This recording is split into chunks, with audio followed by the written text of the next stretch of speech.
Olá, eu sou o Rodrigo do Nono C. Trazemos hoje o relatório de outubro.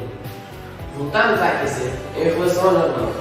Na média de temperatura tivemos 1,5 graus acima.